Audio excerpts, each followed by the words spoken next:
Tashdile and welcome to Tibet This Week. This is Sakina Batt with another edition of Weekly News on Tibet, His Holiness the Dalai Lama and Central Tibetan Administration. Let's look at the headlines first. Thousands gather in South India to attend His Holiness the Dalai Lama's teachings.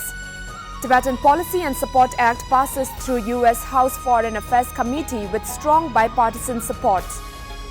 China jails Tibetan Anti-Corruption Activist for 7 years. CTA congratulates Britain PM Boris Johnson on election victory. Panel session on Tibet held in Rome, Italy.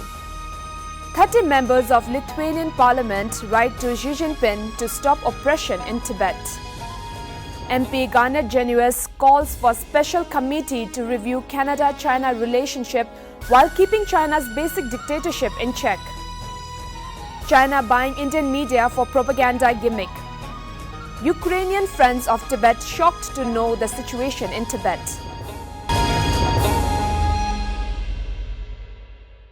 After 2 years, His Holiness the Dalai Lama visited the monasteries in Mungot, Tibetan settlement in South India, to preside over a series of monastic debates and teachings. On his arrival in Mungot, His Holiness the Dalai Lama inaugurated the new courtyard of Drepung Gomang Monastery last Saturday. His Holiness also attended a ceremony celebrating the marking of the 6-year implementation phase of the Emory Tibet Science Initiative. Monastic community has taken on this radical project. It's very bold, right, to change the curriculum for the first time in 600 years. And they have moved so quickly and so effectively. His Holiness the Dalai Lama gave teachings and long-life empowerment to the thousands of devotees in Drepung Loseling, Drepung Gomang and Gande monasteries. Today, His Holiness presided over the international conference on Je Tsongkhapa's life and legacy. So today is the inaugural session of the international conference on Je Tsongkhapa in honor of the 600th anniversary of Tsongkhapa's Parinirvana, which took place in 1419. And this particular international conference is historic. First of all, His Holiness the Dalai Lama is inaugurating it, as well as delivering the keynote of this conference this morning. And secondly, this international conference in honor of Je Tsongkhapa is taking place at Ganden Monastery, which is the monastery Tsongkhapa himself founded in 1409. And thirdly, this is a major international conference where among the presenters are not only international scholars and monastic scholars, but we also have two Geshemas, which I think is an important historical kind of event. So all of this really makes this particular conference unique and historic. And we are really blessed to have the conference inaugurated by His Holiness and the keynote delivered by His Holiness the Dalai Lama. The Tibetan Policy and Support Act passed through the US House Foreign Affairs Committee with strong bipartisan support at a markup hearing on Capitol Hill on Wednesday this week. The bill is co-sponsored by the House Foreign Affairs Chairman, Representative Eliot Engel. Representative Chris Smith, the former chair of the Congressional China Commission, voiced his support by detailing the long-standing injustices committed by the Chinese government against the Tibetan people. This bill, along with the Reciprocal Access to Tibet Act, which the Congress passed in 2016, sends the right message to Beijing. The fate of Tibet, its people and resources and religion are a strategic interest of the United States. But above all, they're entitled to freedom, and they're entitled to democracy. Representative McGovern, the current chair, introduced the bill along with Representative Smith as a bipartisan effort. Representative Smith highlighted the recent self-immolation protest of a young Tibetan Yonten and specially promoted religious freedom as a human right. Representative Steve Chabot and Representative Gary Connolly remarked on the imperative nature of the Tibet Policy Act, which defends the religious freedom of Tibet Buddhists by affirming the religious nature of the Dalai Lama's succession. The Chinese Communist Party is unwilling to recognize any authority beyond its own power, human or divine.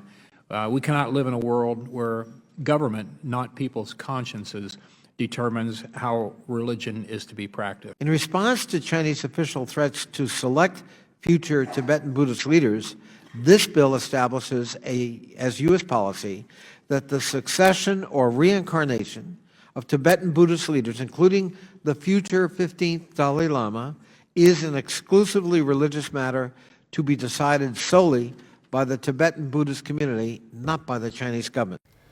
President of the Central Tibetan Administration, Dr. Lobsang Singye, had appealed to Tibetan people in the U.S. to lobby the congresspersons and senators of their respective constituencies by urging them to co-sponsor the Tibetan Policy and Support Act 2019. Dr. Singye had earlier visited Washington, D.C. to lobby the Congress and Senate for the Tibetan Policy and Support Act 2019 and had met with 21 senators for their support.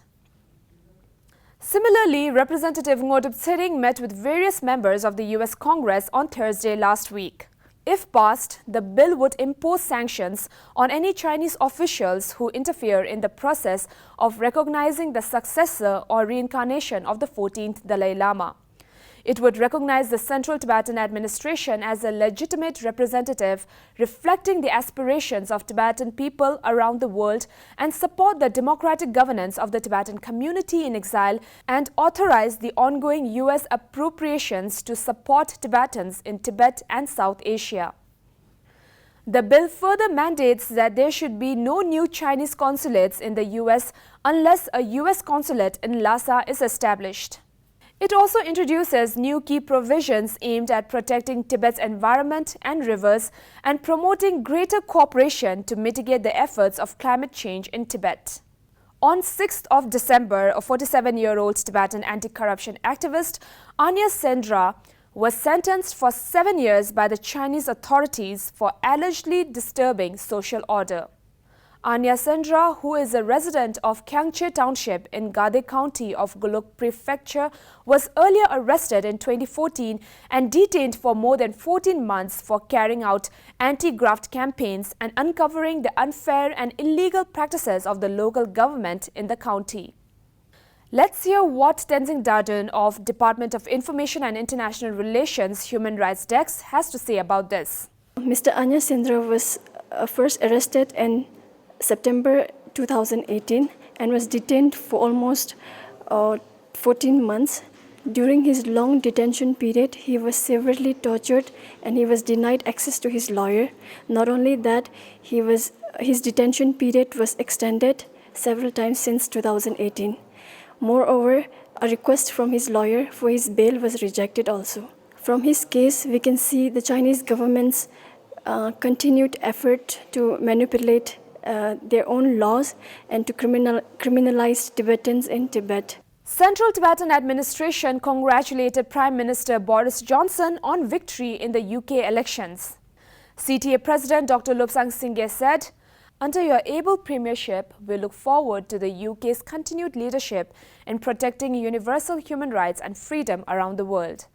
Deputy Speaker Arya Yeshifinsok said, "We hope that under your leadership, you and your government will continue supporting the just cause of Tibet and call upon China counterpart to resume the peaceful negotiation with the envoys of His Holiness the Dalai Lama or Central Tibetan Administration." The panel on Tibet under occupation of China called for joint efforts in countering China redefining international discourse of universality of human rights and democratic values and principles. Commemorating 60 years of Tibet under China's illegal occupation, a panel session was organized during a week-long Tibet festival in Rome, Italy, on Thursday last week. Italian senators and parliamentarians, including the representative of His Holiness the Dalai Lama in Geneva, Chimirinzi, attended the event. 29 MPs and one member of the European Parliament from Lithuania, MP Mantos Odominas, appealed to the Chinese President Xi Jinping to stop the persecution of ethnic and religious minorities. In a letter dated December 10th, the MP stated they were profoundly worried by the violent sinicization of religions conducted by the Chinese Communist Party insofar as it places communist ideology and obedience to the communist state above the imperatives of faith and conscience and thus violates the autonomy of religious faith as well as the freedom of religion and conscience, one of the fundamental human rights. The MPs protested against the continuing oppression of the Tibetans and against the deliberate colonization insofar as these violate human rights and seek to obliterate the traditional faith, way of life and national identity. MP Garnett Genuis called for a special committee to review in all aspects the Canada-China relationship while allegedly condemning Trudeau-led government's admiration for China's basic dictatorship. On December 10th, while addressing the Opposition Day motion, MP Garnett Genuis highlighted the religious violence inflicted on the Tibetans in Tibet. We are seeing the escalating persecution of Tibetans, including the continuation of a long-standing policy of repression of religious, cultural, and linguistic freedoms. One of the latest developments is the effort by China's government to control the reincarnation of the Dalai Lama. Essentially, the atheist, materialist, Marxist government purports to be able to determine the Dalai Lama's succession by knowing and identifying his reincarnation. This would be comical if it was not deadly serious. And indeed, we've seen this before with the real pension Lama being disappeared and the Chinese government advancing their own candidate instead. This is one of many serious violations of religious freedom that we see in Tibet. Similarly, Canadian Member of Provincial Parliament Christine Hogarth urges the Parliament to support the restoration of peace and human rights in Tibet. And I would strongly urge all members to take the time to meet with the Tibetan Canadians and listen to their suggestions on what we can do to help restore peace and human rights in Tibet. And I would also like to congratulate the member for Parkdale High Park, one of the first persons of Tibetan descent ever elected to public office in North America, for the work she is doing to raise the profile of the Tibetan community here at Queen's Park. Information Secretary of Central Tibetan Administration Tsewang Gyalpo Arya called the two recent articles in Hindustan Times coming through China Watch Daily highlighting China's claims of prosperity and development in Tibet misleading and erroneous. Yes, so recently China Daily, they have published two articles in Hindustan Times paper. In fact, it is just Chinese propaganda in which they have said that there has been a lot of development in Tibet since the Chinese took over Tibet. And they have also mentioned about the 3 Tibetan people who are leading a very satisfactory and happy life in Tibet. For the Tibetan, these 70 years of Chinese rule has been the 70 years of brutal occupations and repressions. All the development they are speaking about and double-digit growth, it is all about the complete militarization of the Tibetan Plateau and the incentive given to the major Han Chinese resettlement projects in Tibet and many of the minerals taken away from the Tibetan regions and tunneling and damming the Tibetan rivers. All these growth they are talking about is expenses incurred on these factors. And then they speak about all the airports, highway and railways. Important question is that who is using these airport and these railway systems?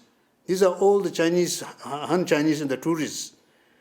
Tibetans are not allowed to travel in Tibet and even abroad also. So this is the reality. The Ukrainian Friends of Tibet wholeheartedly empathized with the Tibetan people and supported the Tibetan cause, calling the situation in the occupied Tibet is of genuine interest and great concern to people. At a press conference held by the Ukrainian Friends of Tibet Foundation in Chernomorsk's port city at the Black Sea last week, the participants discussed the resolutions of the 8th International Conference of Tibet Support Groups. The Office of Tibet Moscow reported that the participants were bewildered and shocked to hear about the real grave situation in Tibet. The fact that such flagrant human rights violations and cruelty was taking place in the 21st century was a great shock to them. So much for today. See you next time and have a great weekend.